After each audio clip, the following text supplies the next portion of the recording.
Okay, what do you need to know or not know, or?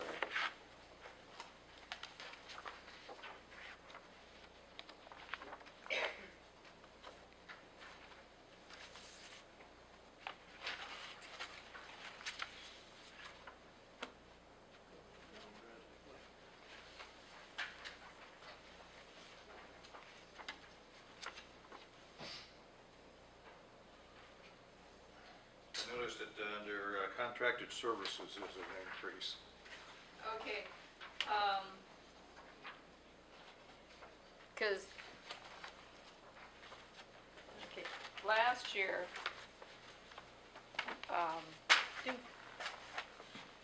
we've always done it like we've done in the past, and the independent contractor on last year's, which you don't have a copy of, we'd asked for $3,605, and then we'd also ask for transportation, another $4,000 for him, and so this year, figuring, you know, I talked to Jenny, and she explained to me that I'd been putting it, you know, in the past years, we'd always just put it the way we'd done it the year before, and the year before, and the year before, that really he needed to be underneath another spot. And so it's not really an increase. We've had a contract where we've always paid him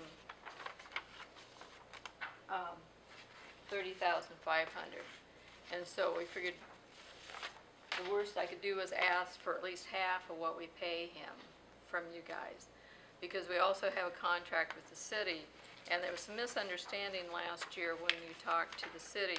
The contract with them says that they'll pay us up to $28,000, but we invoice for what he does. So they have a pool there that if Jeff Walker would request him to do more work than what we've done in the past, once we hit that ceiling of $28,000, we wouldn't be able to ask for more. And so last year, in 2011, we got $6,752.03 is what we had invoiced from that pool of $28,000. So it depends on the amount of work he does, what we get to pay him back. And you had also asked us to spend some of our money down, so that's why I'm only asking for, you know, part of his salary from him.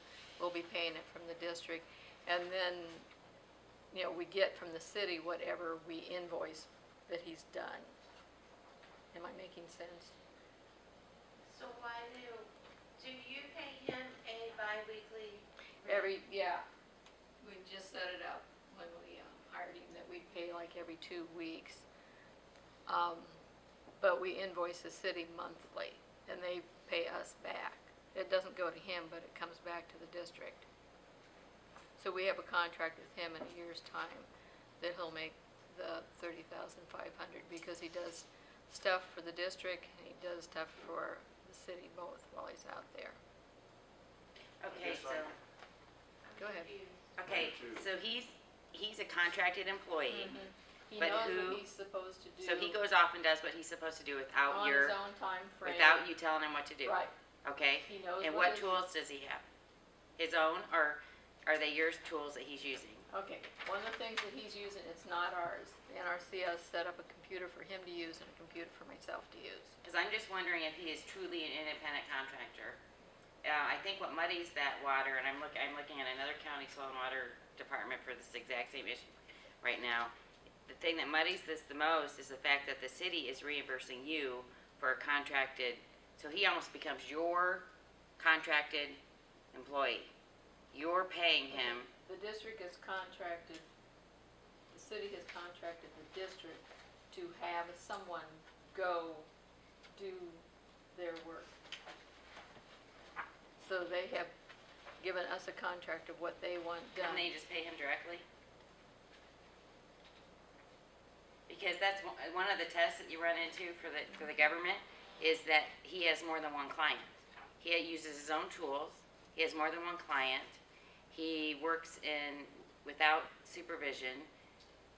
He's autonomous. And what happens if you don't meet all that criteria, the government can come in and say, look, you owe you owe employment taxes for this person because you've just said he's contracted employee, but he really He isn't. pays his own taxes. Right, now, and that's what I'm saying, they're gonna come in and say, you wanted him to pay his own taxes, that's why you call him a contract employee. But in all actuality, he is not a contracted employee, he's your employee. And you owe him all these back taxes, because he's not truly a contracted person. That's what I meant when I asked, you pay him the same amount every 2 weeks. Yeah. Why do you do that if he doesn't, what if 1 week he comes in and for our district, he works 10 hours? And the next week he might work 30 hours. He's not getting paid by the hour, but he is with the city. I mean, the city's allowing up to $28,000, but he only did $6,700 worth of work. I'm saying at the county level, your level at the district, you're paying him 30, but how much work are you getting out of him every week? It looks like you're actually paying a Right. contract employee's A salary. salary. Yeah, I know, but, okay, you gotta remember too that I also work for another board. And so, when we drew up this contract with him, that's what the guys agreed. Oh, and I Yeah. get that this So, is 'cause not, I get between a you're in rock and a hard control. place Right. with you No, guys. I'm not saying Nadine, I'm trying to satisfy you guys, and then I'm trying to satisfy some other I just guys. want you to see the concern. Yeah, I and know, then I 'cause think it if I has sent been a you those concern. questionnaires, that you'd be like, he just doesn't meet these requirements. Yeah, And 'cause we I know are, I have given the board, what is a contract person and what is, a employee. And so I know that this is becoming to be, muddied. The other, go ahead. No, go ahead, I'll go ahead. I'm just surprised We the had State it Board run of into our Council. payroll, and we thought what we did last year was right, but now to hear what she just said and put that in there from the city, I don't think what we did last year was right, if we're paying him every 2 weeks. Don't sound like it. I'm surprised the State Board of Council hasn't thrown a red flag at this. Yeah. A year ago, remember, he ran through our payroll. She did his hours, and we paid him. And then we said, no, he's a contracted employee. So then we put him in the other services and professionals last year and cut it way back, because we said that was the amount of work he was doing for the county. But now the district has implemented a contract saying, we're gonna pay you X amount of dollars.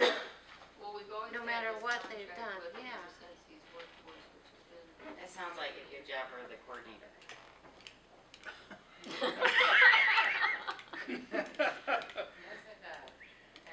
Yeah, because you know that law as good as I do, I'm sure, so. Nadine, how much does he work for you say district, when you say district, do you mean county? Yeah. Okay. How many hours do you think he works on during the week? Well, it varies from time of year and that type of thing. So he's lucky. Right now he's exempt, because we pay him the same every 2 weeks no matter what he does. Is that what you're telling us?